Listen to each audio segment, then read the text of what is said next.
I'm Melanie Jones, and I am a sophomore at Howard University, and I am majoring in journalism, and I'm also a member of Love for Life, Love alumni. My name is Kourtney. I'm a rising junior at Limbo Math and Science Academy. I guess I could say I'm interested in law since we talk about things we're interested in and hoping to pursue. And I've been a member of LOV since I was in the fifth grade, so about almost 6 years now. Hi, you all. I'm Mikayah. I am a rising senior at the Watch Age Diet High School for the Arts. My pronouns are she, her. And one thing I'm interested in, well, plenty of things I'm interested in, are all things creative arts and community engagement. All right, so let's get into it. So, first, as we get into this live, we first want to talk about the reasons why we felt like this live was necessary and overall what things we're trying to tackle with this live. And so, Kourtney, can you explain that to us for a second? Yeah. Okay, so today we'll go through the disconnect between the older and younger Black generations, and how today's Black youth are breaking the cycle of trauma. We'll discuss this through three aspects of Black life, you could say: respectability politics, Featurism, and adultification.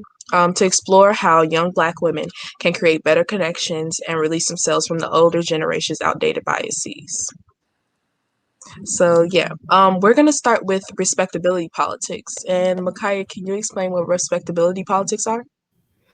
Yes, ma'am, I can. Respectability politics is a set of beliefs holding that conformity to prescribed mainstream standards of appearance and behavior, which protect a person who is a part of a marginalized group, especially a Black person, from prejudices and system injustices. That's great. Okay, so we're gonna get started by asking each other a few questions, and if you have any questions or any answers to this, feel free to answer them in the chat, and we'll interact with them as best as we can. So what were you taught when you were young about being proper, and did you ever notice a pattern? I think for me, what like we're always kind of noticing about Black people and about older generations and the way that they feel they have to have a space in white America rather than white America like adjusting for Black people. So for like older generations, what's proper is always have your hair straight, or for every special occasion you have to get it pressed and the ends bumped. And so for me, what I've noticed about the things that I've been taught that are proper or acceptable or made for white spaces is all things that like make me more white, which is like the straight hair or like code switching with my voice or and things like that. So um, those are that's what I've noticed about what is you has been taught to me about being proper, and it's really wild to think about it because like every space that I pretty much that I'm always in, and like a lot of the spaces I'm in, yes, it has helped me along the way, kind of like with like interviews and things like that, or even getting to know new people and networking. But also at the same time, it's always been something that I've noticed the younger generations like stray away from is respectability politics, because it's like you want me in your space, so you're going to get the real me, you know? Hmm. And Mikayah, what are some things that you were taught when you were young about properness or being proper? Well, first off, I can say that I totally agree with Melanie. But for me, I think it was kind of the same. Especially one of the heaven like things that were like I was heavenly taught was really code switching, like changing my voice to not resemble somebody who are me. And I think as far as the older generation, they were doing that in order to protect us or give us more opportunities. When really, at the same time, while it did that, it also stripped myself as of me, And so now I feel like I'm two different people in two different spaces. And I think that, don't get me wrong, I think as far as the older generation, we all know why they did that. But I think now looking back on it, you realize that it didn't like help you as a person as much as it did the opportunities that you got. Um, Maybe also like what I think Melanie touched on, clothes. I think she did appearance, but I also like go deeper on like the clothes that you wear to like different spaces, or that I have to dress a particular way in order to get a job, or if I'm in front of certain group of non-black people, I have to dress a particular way. That's not how I would dress at home. So yeah, correct. That's great. Does anybody have any other questions?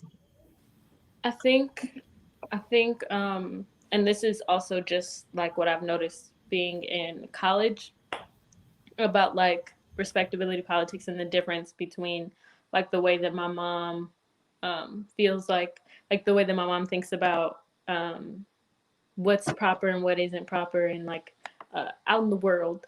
Um, and what I've noticed a lot is that when, especially going to an HBCU, um, is like when you are in white spaces, especially like depending on what college you go to and things like that, or even like for me for high school, like when I moved from the city to the like west suburbs, it was such a culture shock being able to be like, oh, well, like this is where I can use these practices. And so I don't think that it was bad that we were taught these things. I think that it, for the time and the place, of course, like the history, like when you're going into white spaces, the history of needing to do that was so that you can be safe.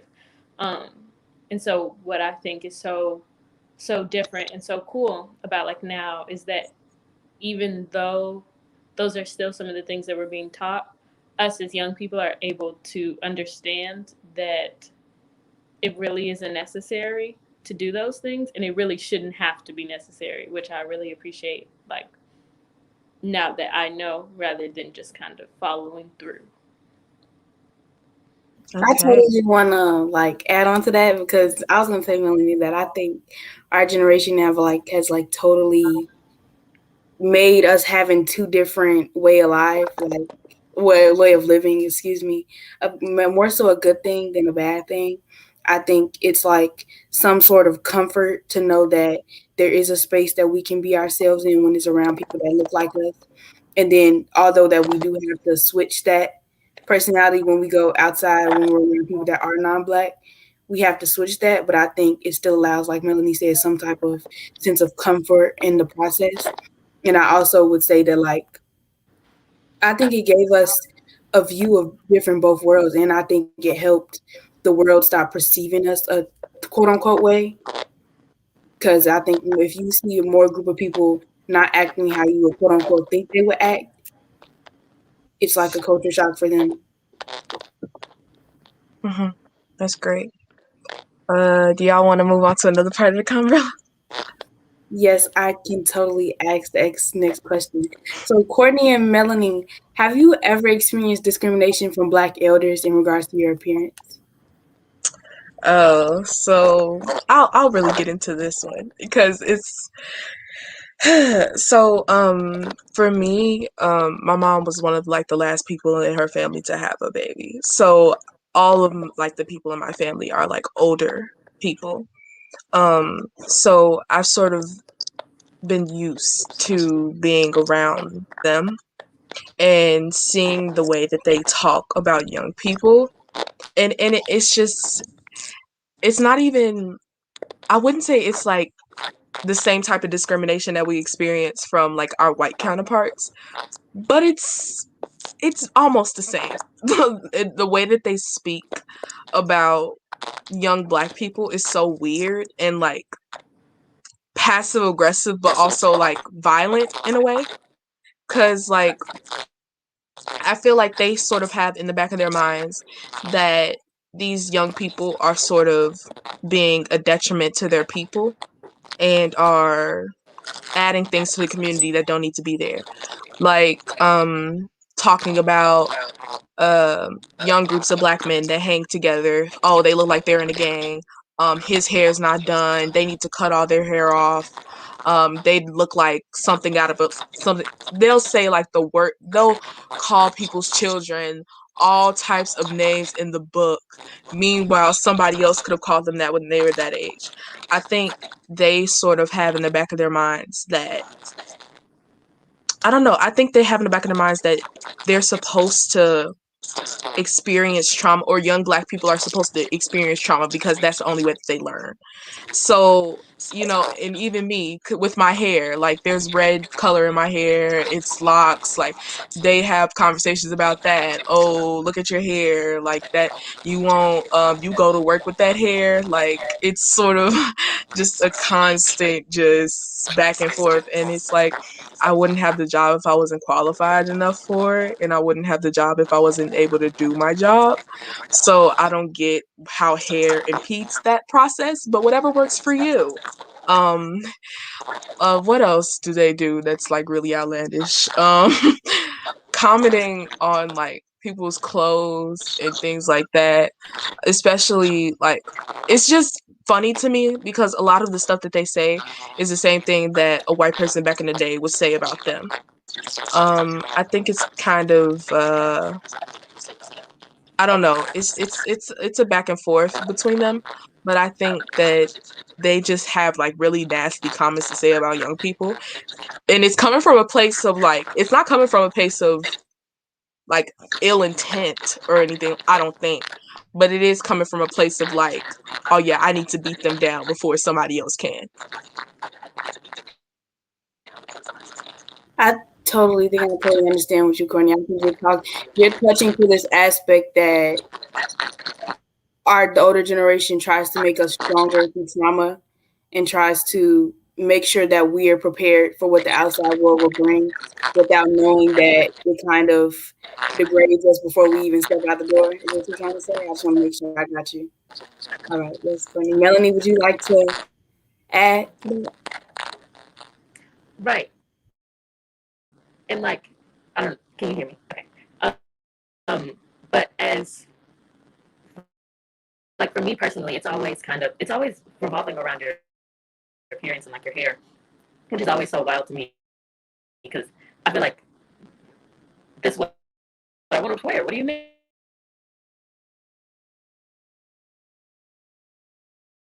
Seems like Melanie dropped off for a second, but while we wait for Melanie, Kourtney, would you like to keep adding more to that? Yeah, I just okay. So I had sort of like I know that it's sort of a history thing with them because I know that we could trace it back to even slavery almost if we can. It wasn't that long ago, but we can even trace it back to slavery because I don't know if you guys like I don't know when I read this, but I just know that when enslaved people were freed, a lot of people went out and bought all the nicest clothes that anybody from thousands of like miles away could buy. They bought all the gold, all the jewelry, they bought everything. And I think a lot of this had to do with the sort of mindset that they had around their appearance. Some people may or may not know, but a lot of times, the only time that slaves were able to dress up in like actual clothes and not just rags was on Sunday. That's why we talk about our Sunday's best. That's where it comes from. On Sundays, they could dress up in the nicest clothes and they wouldn't be belittled and they would feel like human beings.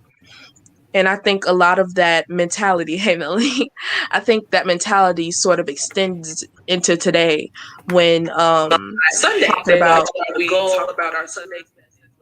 talking about respectability. I think that a lot of them sort of equate respectability to appearance, which sucks because you're a human being. At the end of the day, human beings deserve to be treated with respect, regardless of what they look like or who they are or where they come from. But that's what they equate it to. And I think that generationally got passed down for years and years and years. And it sort of manifests itself today to older Black women gossiping about young Black women wearing protective styles.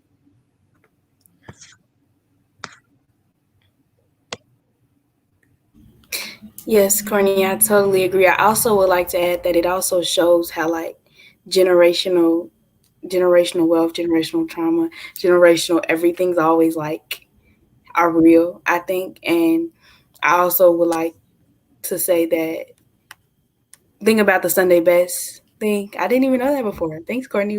We love the new information. And I think it just shows that, like I said, things really do come down the chain line of pipeline through families.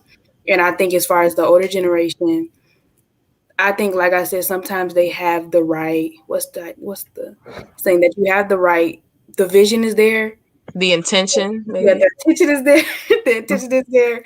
But I think that sometimes our generation gets roped in the process, and I think that I can totally agree with you that sometimes I think our generation is all about being ourselves and not letting anybody or anything stand in the way of that. Whereas their generation was more so thinking that you could only be yourselves around your people. Yeah, And I I think think, they were like more based on survival. Yeah. right, more Yes, that's survival what I was based. gonna say. Go It was Hmm. ahead, based Melanie.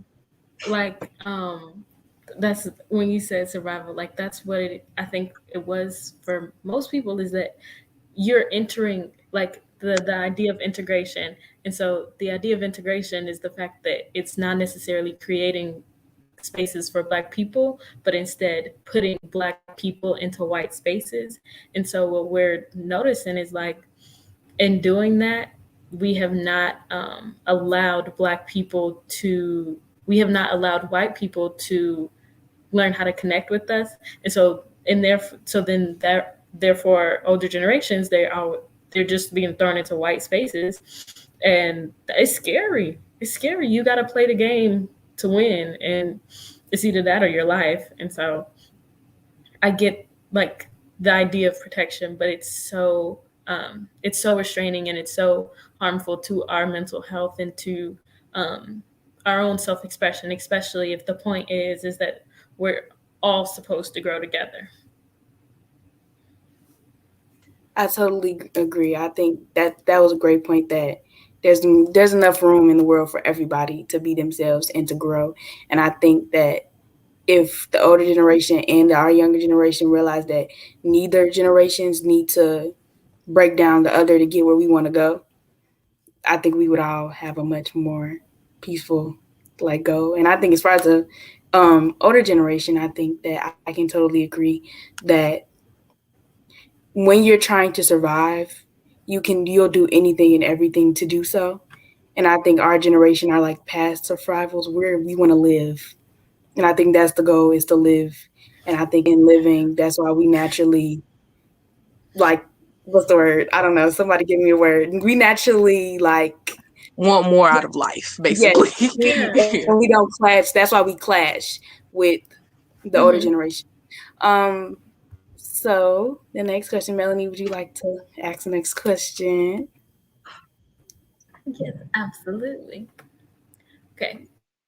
So in a recent debate on the internet, there's a lot of conversation surrounding how black women wear bonnets or how black men wear do-rags in public.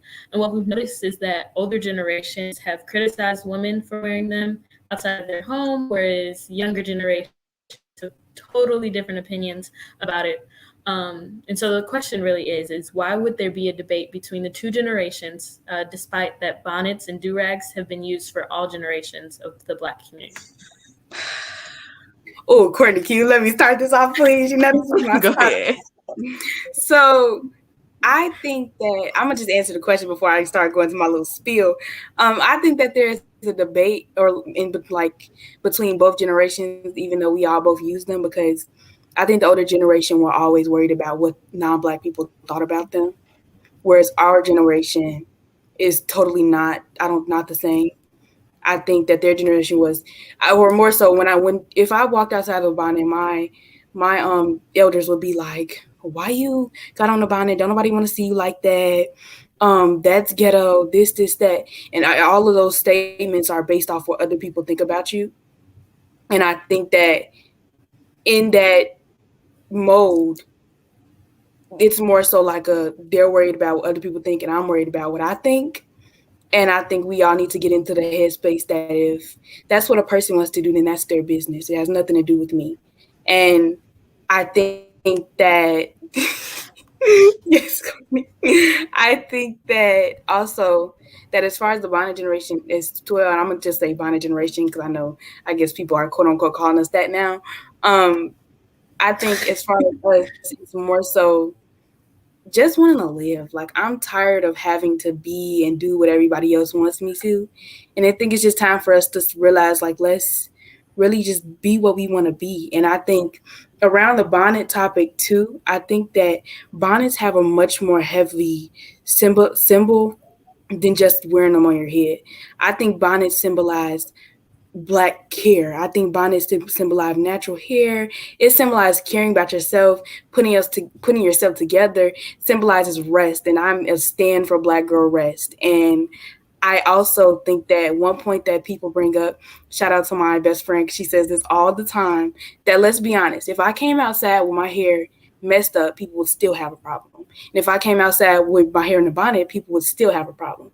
And I think when you start in the world of people pleasing, you get to the point where people are going to have a problem with whether you wear a bonnet or if you don't. So I think it's time for us to just do what we want, because if somebody is always going to have something to say, and I think that's one thing that the older generation hasn't yet grasped with the something to say thing. I think that it's always worried about what non-Black people and white people, to be specific, are going to think about us and being in white spaces, what they're going to be like us. And also that everybody does the, well, bonnets, or well, me going outside with a bonnet represents the whole Black culture, or that I'm playing into a stereotype. And I feel like it's time to stop using one person as the stand or the forefront of an entire race, culture, and movement. So yeah, go ahead, Kourtney. I know you was ready to take it. Okay, I have a lot of opinions about, well, not a lot of opinions, I have one opinion, but I have a lot of feelings about this in particular. So for me, I've never really been too concerned. Well, I've been concerned, but I've never really been too concerned of what non-Black people thought of me. Um, Simply because, like, maybe because I was raised a lot around Black people. Chicago's a very segregated city. It's not hard to be around Black people all the time. So I sort of never really changed my life for non-Black people. I've never really done that. So when it got to like the bonnet debate, and I'm still having this argument with people that are downstairs in this house right now, we have different opinions on it, because I think it sort of represents you not being ready for your day, or you coming outside the house less than presentable for the world. I think that's what it represents to them in their head. Maybe I'm in a rush. Maybe, I don't know. And it's because, and I think the only like reason I find it a little bit hypocritical that we have to do all of this when people can still come out if their hair is straight, can still come out the house with wet hair and nobody will say nothing, stinking up the whole hallway. But we have to change our hair and put it in all types of different styles and everything just to protect our hair so it doesn't fall out or get dry or things like that. And they can just do whatever they want to do with their hair. It's kind of hard. It's hard for me to reconcile with when there's still these people on the other side and just wake up and just, it's like my hair is like a good like source of an outlet for me, but it's hard. It's hard to deal with this hair. Okay, it's not a 5-minute thing. This will take me an hour to 3 in the morning. 3, okay, giving 3. Yeah. So it's hard for me to be like, oh well, I can't just roll out the bed with my hair done every day. I have to go. I have to do things. I have things to do. I have clubs. I have everything. And I think it just represents you just not being exactly where you want to be. You can take it off any other time, but if you're just running out the house to throw the garbage away, like, it's not that serious for you to take your bonnet off. I've been told to take my bonnet off when I'm throwing the trash away. Ain't nobody outside the house. Who's gonna care? You know? I just think a lot of it comes from this place of insecurity that we're gonna get judged. And I think Mikayah brought up a good point about the burden of Blackness. where people that are Black or are in places where they are the minority, um, they sort of feel like they're speaking for every other Black person in the room, which is crazy because I guarantee you no white person ever has felt that, Ever. ever felt like they Yeah. have to be a credit for their race. Never. So that's why I stopped caring, because it's like it's people that are living their lives that'll never know this type of stress that you put even children through. They'll never know. And the people always have the conversations about sugarcoating race with people, or sugarcoating racism, or sugarcoating the struggles that Black people go through throughout the world or whatever. And they're like, oh well, he doesn't know, he's from a different time. Babies know about this stuff. Babies, literal children, Black babies know. Your 70-year-old white grandma can know too. Okay? We don't have to continue to change our lives in order to fit into a certain mold, or rush to feel like, oh, if I don't have my hair exactly done, if my hair isn't in every single place, if my hair doesn't look good, if my hair isn't pressed, if it, whatever. If we have to go out and look like and deal with that every single day, like, it's a stress and a burden that I don't think that we need to go through anymore. We don't. Cause it's stressful, it's tiring, and it's exhausting. It's exhausting. You wake up exhausted. That's why I don't have problems with people who wear bonnets. And it's not like this conversation about like the bonnet thing is new. Exactly. It's not new. I've seen people come out the house with bonnets forever. It's not new. And older Black people will always like, I don't know about her. She seems a little bit too ghetto. And I hate the word ghetto, because a ghetto is a place. It's not a thing. It's not an adjective. I hate that word. But she's ghetto. She's blah, blah, blah, blah. Like, come on. Like, we need like better words. No, what I was gonna say, like, even noticing the different ways that like older generations and younger generations, and that the hypocritical, like how hypocritical it is. Because I was thinking about the way that on the internet, who was it? It was Monique, the comedian. It was her who had a lot to say about the bonnet conversation. And like, she even took pictures of girls in the airport and was like, girls don't do this, this, and the other. And it was so judgmental. But when she filmed the video that like went viral, that everybody was talking about, like telling them, hey, don't wear bonnets, she was literally in pajamas. She posted that video And in pajamas. And I'm sorry to cut you off, but pajamas, but you're doing oh, you're fine. Okay, I'm sorry. I didn't mean to cut you off. No, because she was literally in pajamas, one. But two, I don't think Moniece is the woman that's gonna be the respectability police. Oh my God. Out of all people. Out of all people. Kourtney. Kourtney. Kourtney. Kourtney. Kourtney. I have been having that exact debate for weeks now, only because I just feel like somebody like Monique, that I think all of us when we grew up looked up to. Not even look up to. Wait, hold on, let me get it out, because I can't breathe until I get it out. What is that show she had with her and her daughter? Y'all know what I'm talking about. The Parkers. The Parkers. Yeah. I feel as though every role that I've seen her in has been fulfilling, or quote unquote fulfilling, that stereotype that everybody puts on us. And her very point was that we shouldn't wear bonnets, because in the airport specifically, because it fulfills a stereotype. And I just feel like your whole career you've been fulfilling that stereotype. And I don't think it's fair. And I also feel as though that I feel like people like her don't understand that I feel as though I looked up to you, like, and not in more so like watching your show makes you a space that you feel safe. Think about things like shows like Moesha, other shows like that have been prominent in the Black family, that I think when certain stars come out and are either taking up for certain people or representing things or saying other things, that when we're looking like, oh my God, okay, I thought we liked them. So I just think it's just weird.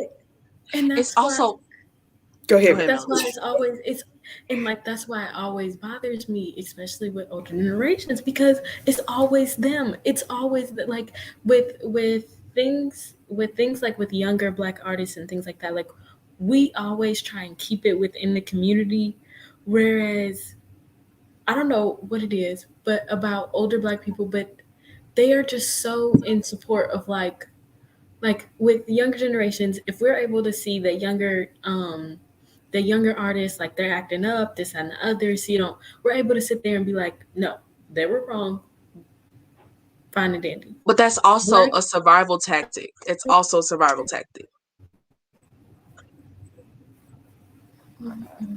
it's always, and I was just, and when you said, if why is Monique the one that we're sitting here listening to, why is she the one that, like, it's so wild, because out of anybody that could have said anything, it had to be her in her pajamas. No, but my thing is with her. Did y'all see the movie Fat Chicks? Yes. That was her movie. Mm-hmm. And like that movie was basically about like getting rid of like these sort of like confines that hold us down, you know, as like, well, in her case, bigger women and things like that. Everybody has like these misconceptions about them, but they're normal women that are beautiful and that are of value regardless of their size. And I just thought it was weird that this same woman that was like uplifting Black women regardless of what they looked like or where they came from or anything like, or their background, was the same person that came out and said that we can't wear the things that protect our head. But we have to move on because it's been 30 minutes. You know Yes, what to say. I But totally agree. As far as moving on, in that spirit of moving on, well, tips. just like, yeah. Let's get into these I think at tips. the end of what we've learned, like about respectability politics, is that you really just have to appreciate all aspects of being a Black girl, and like no matter young, old, like all of our personalities, all of our bodies, all of the way that we wear our clothes, like it is for a reason, and it is an expression of yourself, and so people have to respect the fact that this is just who you are. um but if you have anything to add on about like I tips. can I can totally agree. I think that as a society, as a community, more so as a community, we have to understand that Black girlhood is not selective or seasonal. It's not something that you can support in one aspect and not support in the other. I think that if you want to be pro Black girlhood, gotta like all of it in every aspect. And I also think that we have to understand that safe spaces are important, and it's really hard when somebody is telling you you can't be safe in any space. Now that's rough. And then the very thing somebody will throw back at you is that, well, you have to figure it out. How am I supposed to figure out a space where I'm supposed to be safe if there are none? And I think that as a society, we need to start giving our counterparts and our people next to us, but black people just like us, Black girls specifically, safe spaces. And as far as tips, I would say how to deal with respectively, not necessarily deal, let's not use that word, how to overcome respectability politics. I would more so say let people be themselves. And I think we need to start going in the culture of staying out of everyone's business. I think that's the problem with social media, and which is social media's whole point is being in everyone's business. And I think people mix the worlds when you go from social media to reality. Everyone is still in everyone's business. And I think that we just need to understand, if it's not you, leave it alone. I It's know that's right. none of my business. So, like Tabitha Brown said, that's none of my business. Let Um, these people live, boy. let these people. Kourtney, you have any tips, or y'all ready to move on? Nope, y'all said everything that I wanted to say. All right. All right, should I introduce the next one? I think I got it. I think I You got got it. it? Yeah. Okay, go ahead. So next, we're going to talk about Featurism. So, can somebody tell me what Featurism means? Because I totally do not know. I'll tell you. It is a form of architectural design based around certain accented features. In other contexts, in society, accepting or preferring certain features of over others. Example: European features over African ones. Um. So yeah, let's just get into it, cause this is really where I'm coming through at. Let's get into it. Okay, so I guess one of the not I guess, I'm sorry guys. So I'm sorry people, excuse me. I think that let's start talking about how society prefers curly hair versus coarse hair. And or you might want to add straight in there too if you want, if we're talking about European specific features. But go ahead, Kourtney. I see you over there festering. It's Okay. giving. So go ahead, give us what you Okay. can. Well, honestly, I'm black men. I'm sorry, but if you in the chat, this is for you. Um. So I feel like I'm sorry. The dog just walked in. Thanks, Smokey. Thanks. Anyway, so I feel like this sort of came about for me in full force when we had that curly girls are better. I love it when she got her hair curly out and got a t-shirt on, no makeup. That's when it sort of like had a revival in the community for like younger people, I guess. But then we found out all the pictures they were using of curly hair were not of the curly hair that I had. This is not the curly hair I had. These were ringlets. These were Shirley Temple curls. These were not the curls that I personally had. Little This is curly the curly hair that they fractions. were referring to, right?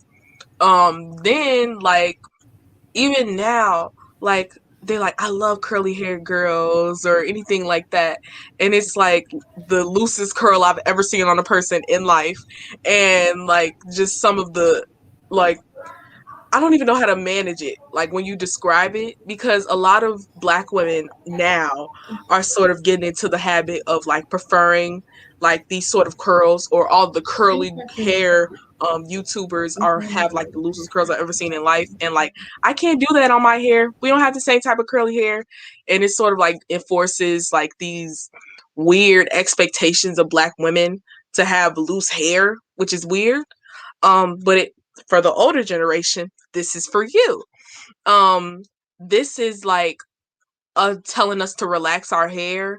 If it gets too hard to comb, put some water on my hair. Put some moisturizer in my hair. Maybe it won't be hard for you to comb. Maybe, but basically like it's just going back to that like, oh, I need you to look a certain way. You can't be looking like this. Your hair is nappy. It's wild. It's untamed. It's not professional. Like this is how my hair grows out of my head. What would you like me to do? What would you like me to do? Oh, you can relax it. And like I'm also certain that I went to a hair salon one time and I'm almost certain that they put relaxer in my shampoo. Yeah. So you know who you are that did it. But it's sort of like this constant like reinforcing, like telling black girls to do one thing and then changing the rules on them again, whether it comes from men in our own community or women. Like, and it's weird. It's very weird because you're holding us to these expectations that we can't naturally achieve. We can't. At the end of the day, we can't. It will never come naturally. So now you're telling me that I have to chemically relax my hair, or I have to spend hours and hours and hours a night doing a braid out and hope to God that it dries before I have to go somewhere tomorrow. Like it's not cool and it's not fun. It's not exciting for me to have to like think about, oh, all the things I could do with my hair just if my hair behaved. And it's like your hair doesn't have a personality. Your hair is not a person. Your hair can't behave. You have hair. There's nothing wrong with your hair.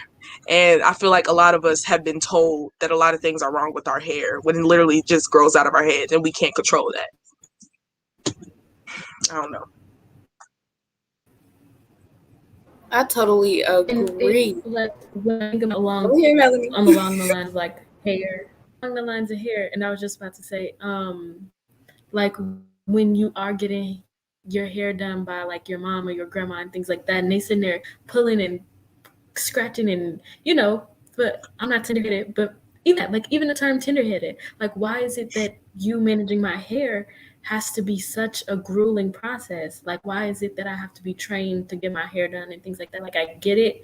Like, there are certain ways to do my hair and this and the other, but why do I have to suffer to look good? And why is it that you think my hair is not manageable the curlier that it is, or not good hair the curlier that it is? And it really has a big impact on you, because like for me personally, I straight up, even though like my head never hurts and things like that, but my like the way that my curl pattern is, like I straight up don't go to the salon. I do my hair all the time because I don't want anybody in my head, because I don't want I don't want anybody to get in somebody's chair and then they'd be like, oh, I can't do this, oh, I need to straighten this, oh, I need to blow dry this, and then I'm like, that's not what I wanted. I just wanted you to do my hair. I just wanted you to add this, add this. I didn't want it straight. I didn't want it pulled, pressed, any of that. And so like even growing up and your mom looking at your hair and being like, I don't even feel like doing your hair anymore. Mom, all right, well, that helped. Not really. And I would be so heartbroken. I was always heartbroken.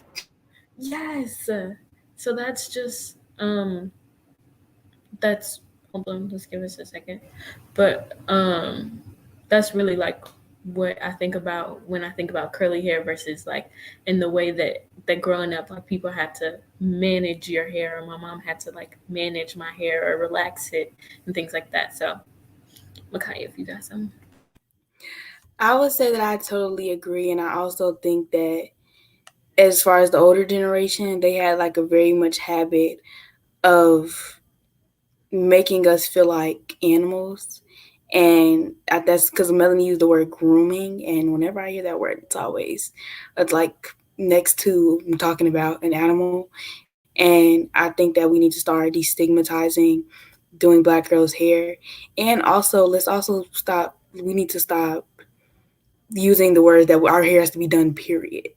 I think just our hair being out is beautiful, okay? Like just anything. If I walk out I'll walk out the house just like this, it's beautiful. Like, and I can also give y'all example of today. Like today I was so nervous to go outside with my hair like this, because don't get me wrong, I love my natural hair, but you just are like, I don't know, I feel like I look a little but at the same time, it's like you realize how much society and like the older generation messes with your self-esteem, because when you have grown up dealing with, oh, your hair has to be always in a certain style, or it has to have loads and loads of, y'all know that moisturizer, that Black girl moisturizer in that pink bottle. I can't think of the brand, but have to have loads and loads of that, the little barrettes on the end, or I had to spend $300 plus dollars for my hair to be done, or the Luster Pink brand, Lord. Yes, Courtney. Like it's always, I have to have loads of stuff in my hair to be beautiful, and I think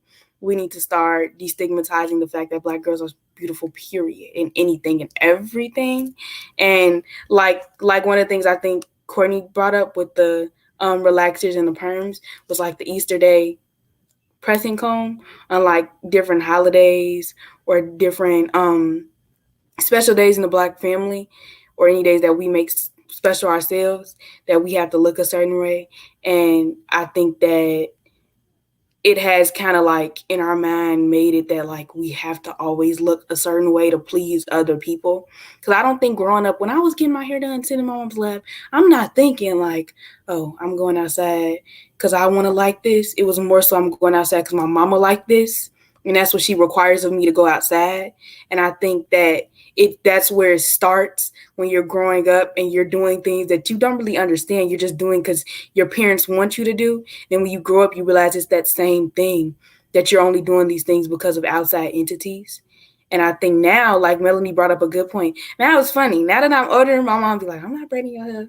You need to take that. And I almost I'm telling you why, I want to cry every time, because it's like, one thing that I will say about this whole topic that I think is really beautiful is that one of the very big like pillars in a Black family and Black girlhood, beauty salons, sitting in your mama's lap. I think out of every aspect that we'll talk about today has a beautiful connotation in it, some way, somehow, that we can pull out of it, even though we are talking about a lot of bad right now. But I do think that sometimes you feel like comfort. Like having my mama do my hair is amazing. Like last week she washed my hair, y'all. When I tell y'all, that was the best thing in life, not having to do it myself anymore. And like the scratching, yes, Melanie, like the scratching, it's everything. And I think that sometimes those are things that we want to pass down to our kids that are good, but I think we need to start making it a good process to care for our hair and not make it I gotta sit in my mama's lap. She gonna have an attitude by the time I'm finished. Let me just shut up, get my headphones. Like, I think we need to start making this a big like deal now. Like, this is a great thing. Like self-care, like, or just wearing your hair however you want it to. It's like self-care. Like, yes, sorry, I'm saying like a lot today, guys, but y'all, but yeah. No, because did y'all see Mari's comment? They said that they sometimes don't realize what they say is very hurtful. They realize what they're saying. If you really want to get down into it, they know what they're saying is hurting our feelings. But I think it's not coming from a place of ill intent. It is coming from a place of, I'm going to hurt your feelings so nobody outside of this house hurts your feelings. You get what I'm saying? That they do realize what they're saying Black folks like to humble their young, humble us, because they don't want us to go out. They don't want us to go outside the home and get humbled by somebody that doesn't love us. Now, I'm not saying that my parents, weren't good to me. Well, my family wasn't good to me and, treated me well and gave me a good life. But they know what they said and they did it for a reason. They know I'm finna cry when I go back into that room. But they are doing it for my own good. And I get it. And exactly, like I get it. It always goes back to survival, because you don't want to get out the house and have somebody hurt your feelings for real. But Black folks do like to humble their young. But then what they don't realize is that it stifles your expression or your ability to express yourself. Because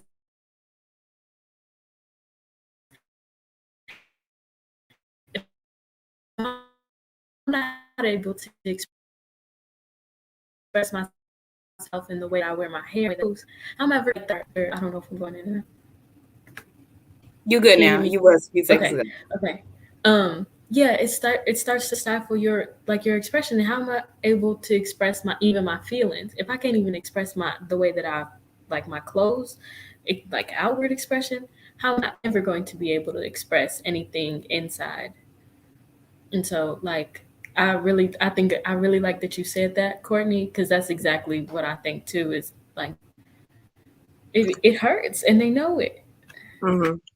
Yeah, hold on. So, go ahead. Can we move on to something real quick before we have to move on to another thing? Wait. Let me say something really quick. I think that also, I think growing up, it's messed up my point of what love feels like. I want to add that because I feel like in Black home, we kind of like put together love and pain, the one and the same. And I think that now growing up, you think love might feel like pain. Or like when people are doing certain things to you that it's humbling you and that it's out of love. And I think we need to get out of that thing called out of love. If it's not love itself, it's not that. Okay. Nothing can be out of that, especially if it's pain. And I think that growing up, a lot of older generation asks us why we get certain situations that we do. That's why. Yeah, exactly. We could get into how a lot of what we were raised with was abuse. Yes, come on, very much abuse. That's what it's called. I love my mama's gonna watch this. I love you, but a lot of what was going on was not love. It was, but they don't. That's what they were raised on, and that's what they were taught how to raise the children. But we're not even gonna get into that. Yes, so can we get into colorism real quick while we got a little second? Just a quick second. Just go ahead. Go ahead. Y'all can go ahead. I'm I see you festering over there, Kourtney. Just let it out. We see. Okay, so I am a light-skinned woman. I can admit that. I know my privilege because of that.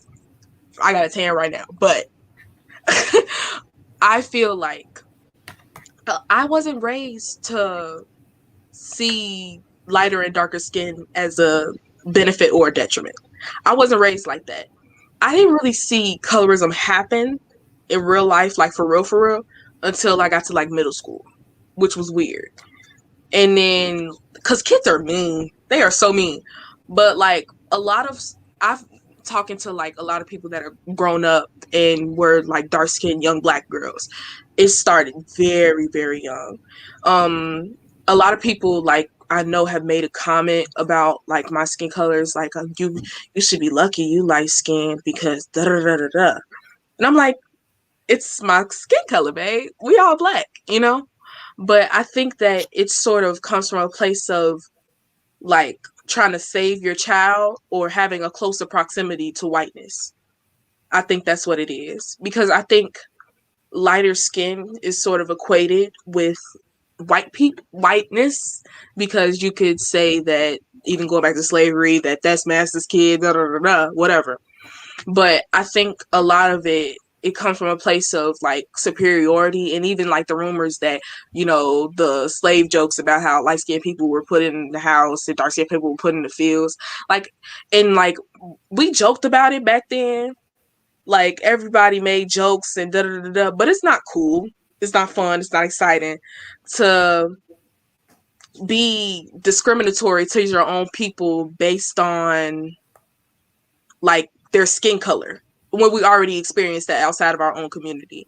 Even when like, make sure you don't go outside, you're gonna get too dark, coming from like older people in the community.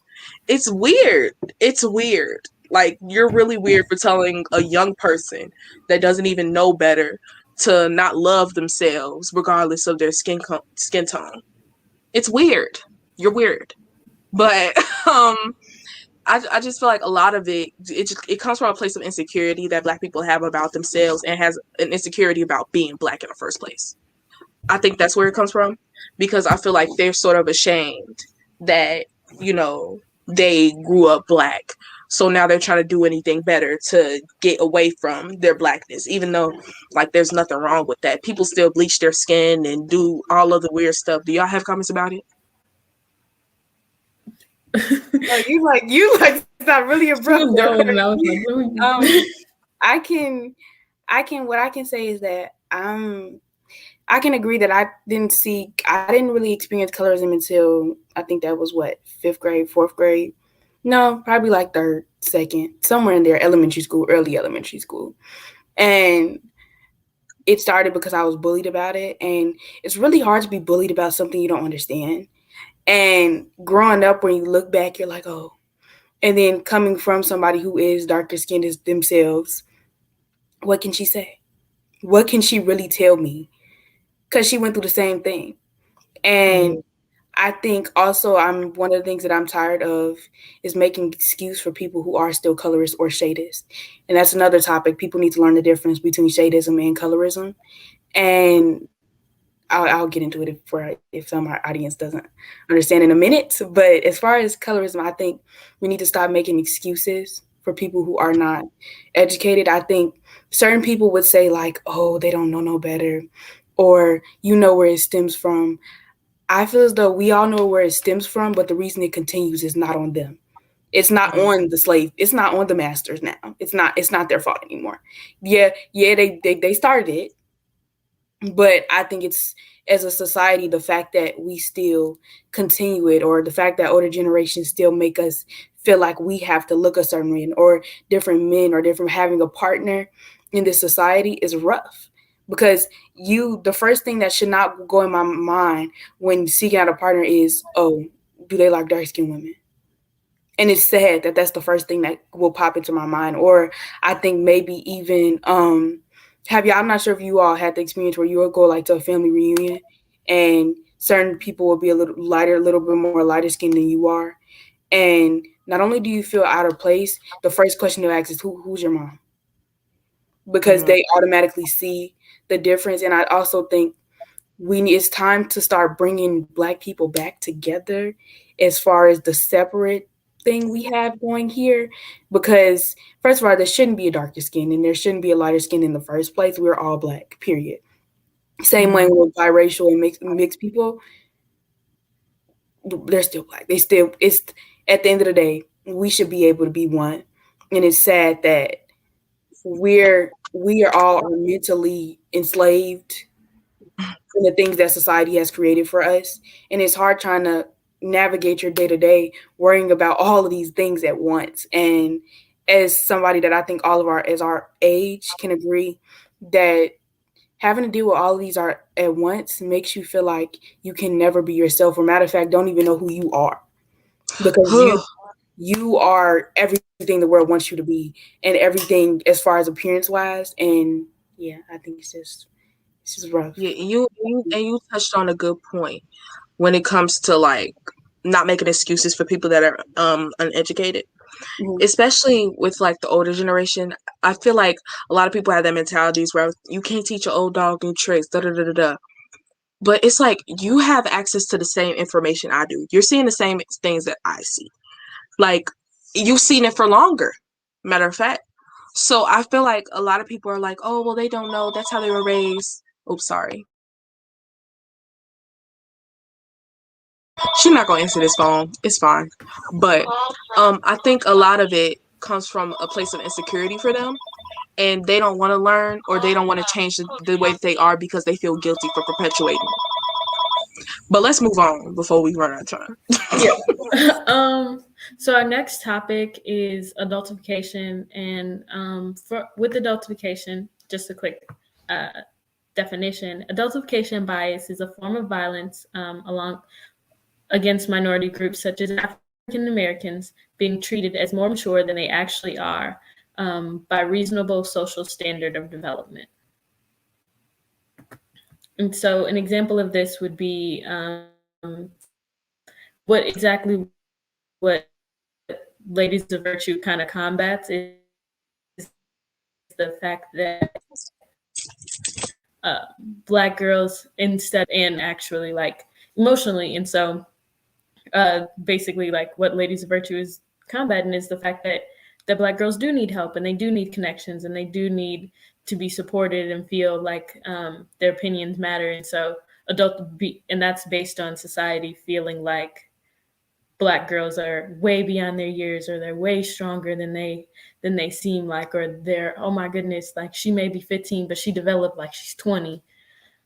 And what a lot of people don't realize is that the reason for our maturity is based on the trauma that we felt from everybody feeling like we are older.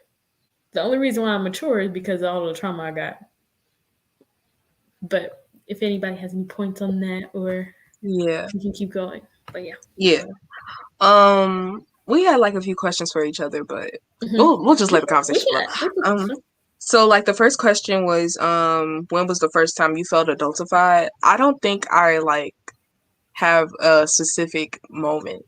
I just remember always feeling like, even when I was like really little, like preschool, I just remember always feeling like I had more responsibility on me than the other kids. Because like the first preschool that I went to, it was kids of all races. But I was like one of like 2 or 3 Black girls there. And I just remember like always feeling like responsible. Like I was always the one that was like told, make sure everybody cleans up and like the whole like everything. So I sort of always felt like the unknowing burden of like the people around me.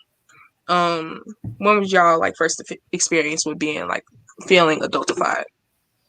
I think I can say that mine was really more growing up in like elementary school and being like always the tallest one there, being always the quote unquote darkest one there. And I think that I naturally grew to have like a mom aura. Literally, that's what people tell me all the time, is that I have a mom aura. Don't get me wrong. I know why I have a mom aura, because my mom has a mom aura, but sometimes you just feel like, guys, I am 16. Please, can you leave me alone? Like, and when you feel as though somebody gives you that role, and now you don't want to disappoint people, and you feel like you can't drop that anymore, and it's like, I don't want to hurt y'all feelings, but I want to live life too. And then I also want to bring us back to, as far as the older generation, They like us to be grown when they want us to, but not when we want to.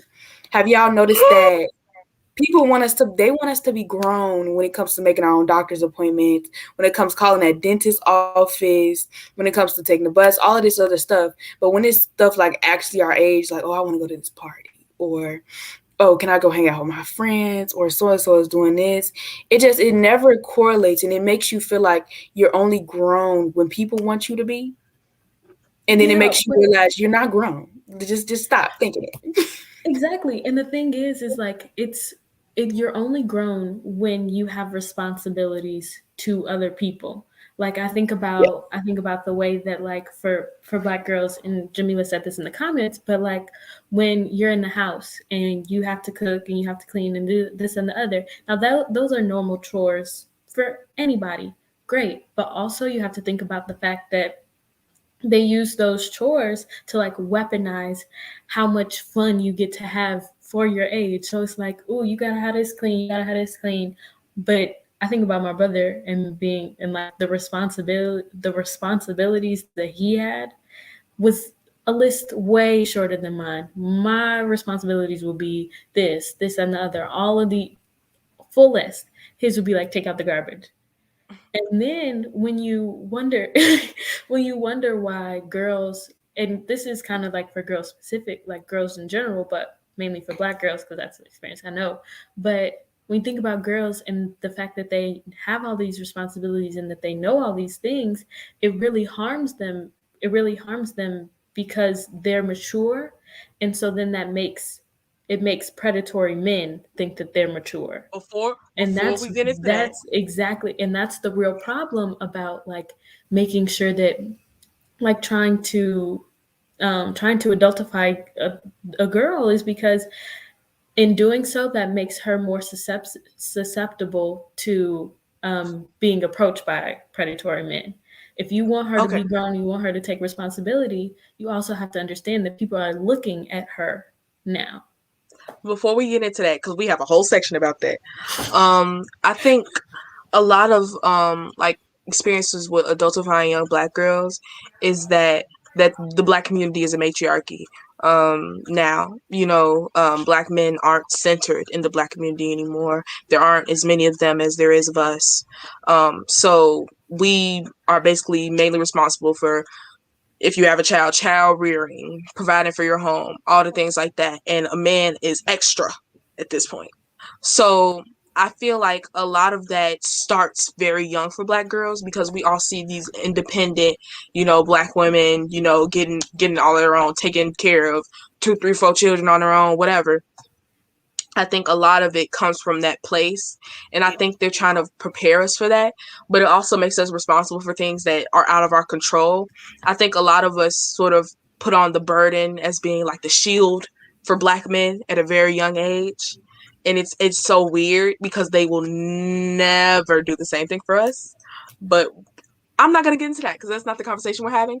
But to say this and tie this into the older generations, I think they're sort of prepping us for that responsibility of carrying your household and not having a partner to do that with you.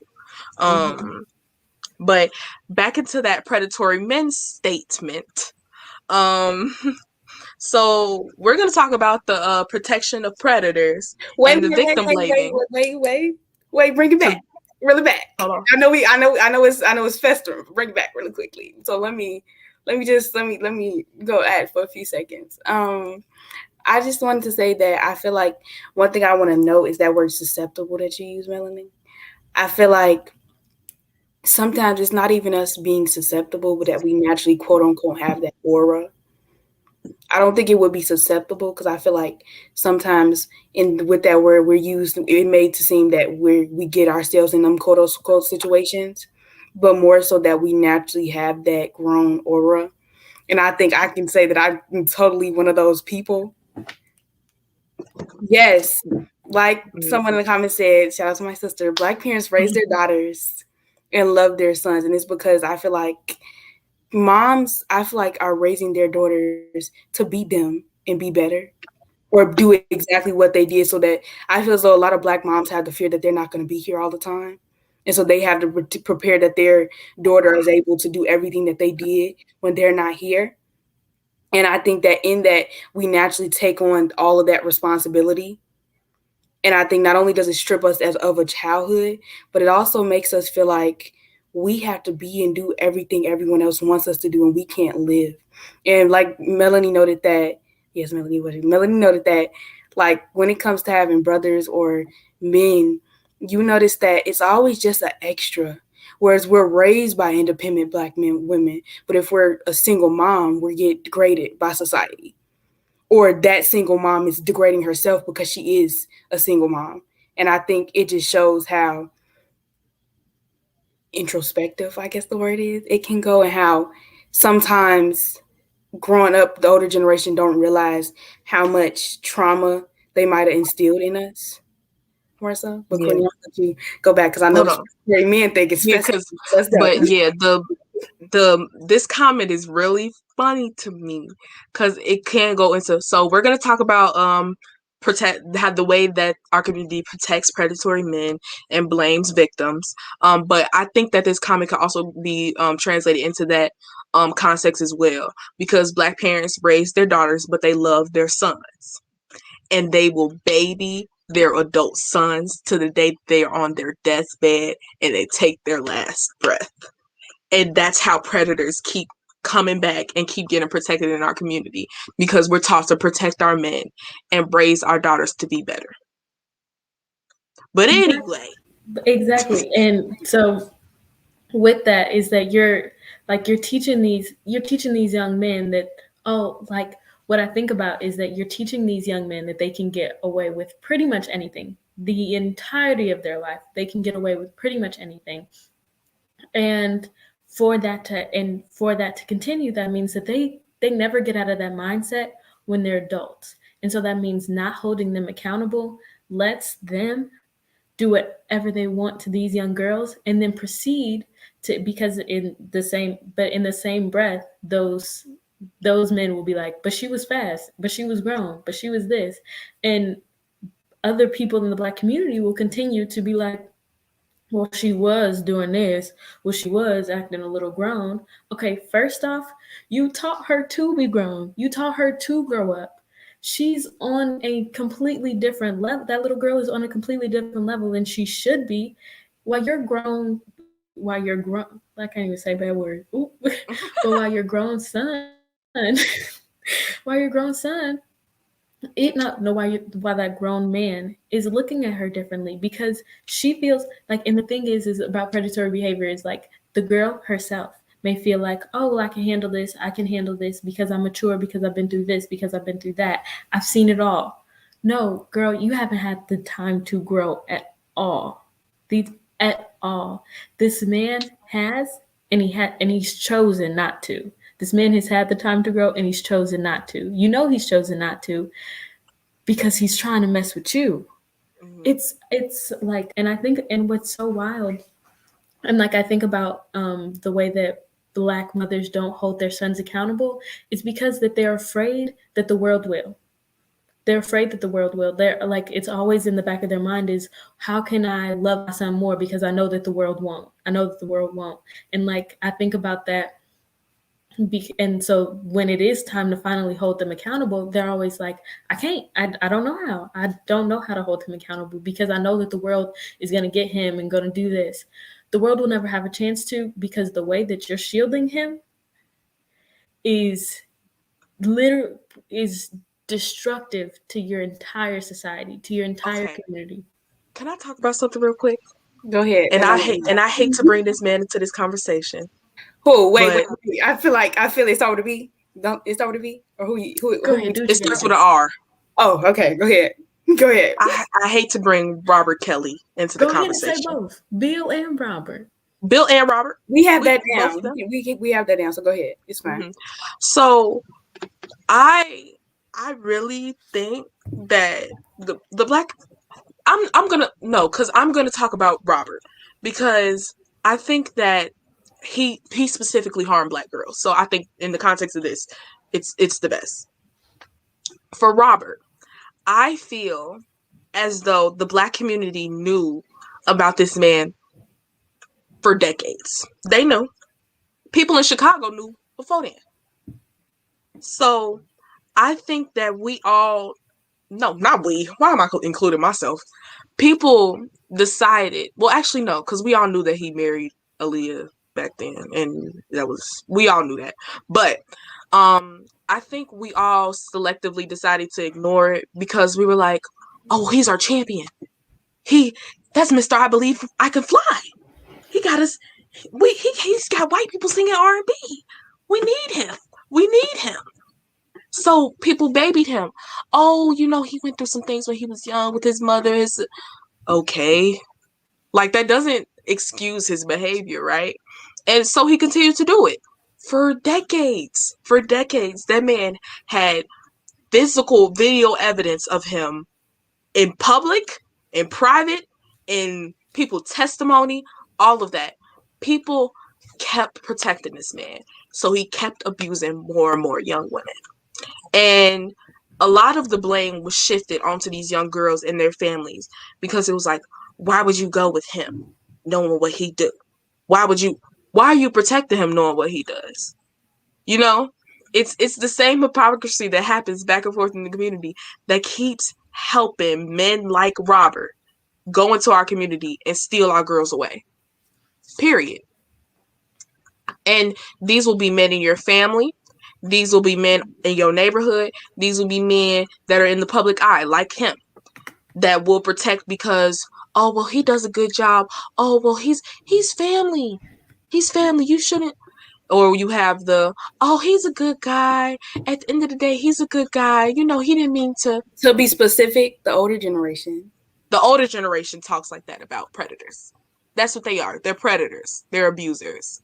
Period. It doesn't matter if they're a good guy to you, a good guy to anybody else. They are a criminal. They need to go.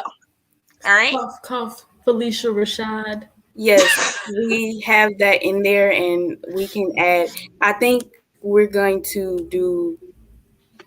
Okay, because what we already did, I think we kind of put everything in a scope view here.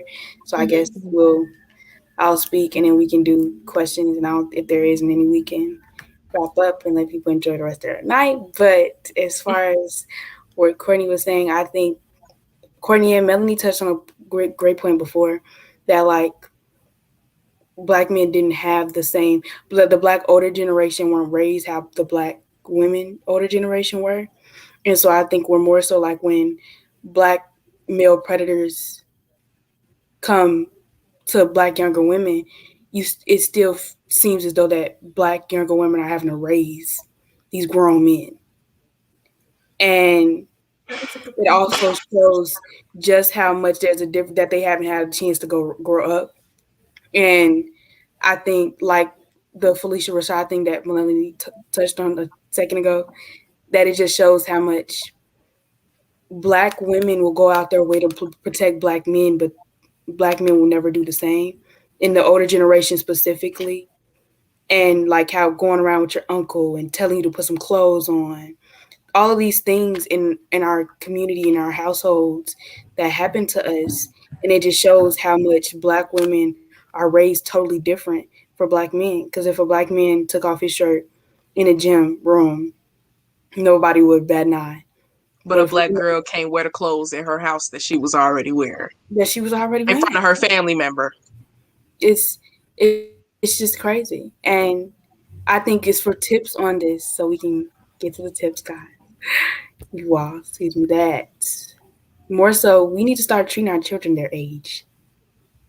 Have them do the things that, because have you ever noticed that our parents the one line that they use is that, well, times are different now. And they say that all the time as the excuse, as the reason why we couldn't live just like how they did. We couldn't play outside just how they did. A lot of sayings that they use, and I think that has made us feel as though that times are very different and we have to act different.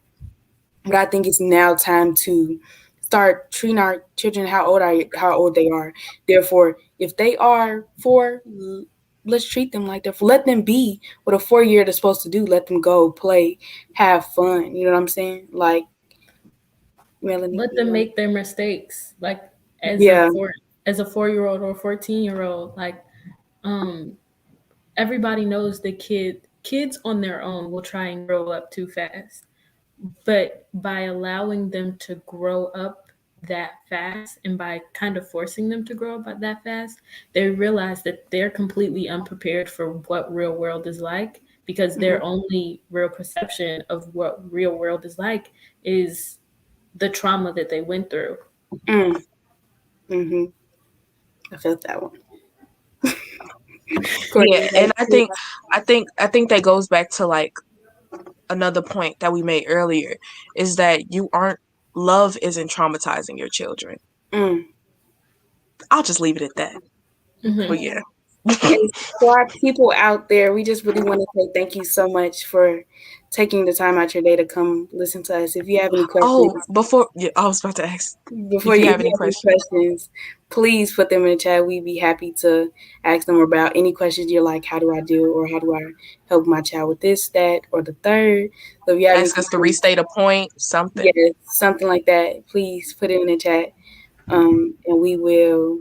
It's 7:46. If no comments come in the next 22 minutes, then I think we can call it a day. But again, thank you so much. We really appreciate it, Thank ladies. you. Really loves the Um, participation.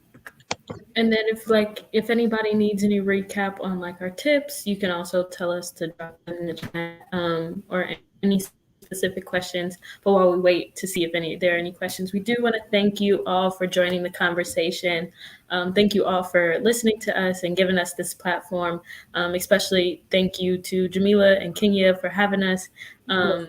and everybody at Ladies of Virtue who continue to support and uplift Black girls, because as we have stated today, there's a lot of harm that has been done to us in our generation, specifically from people in our community.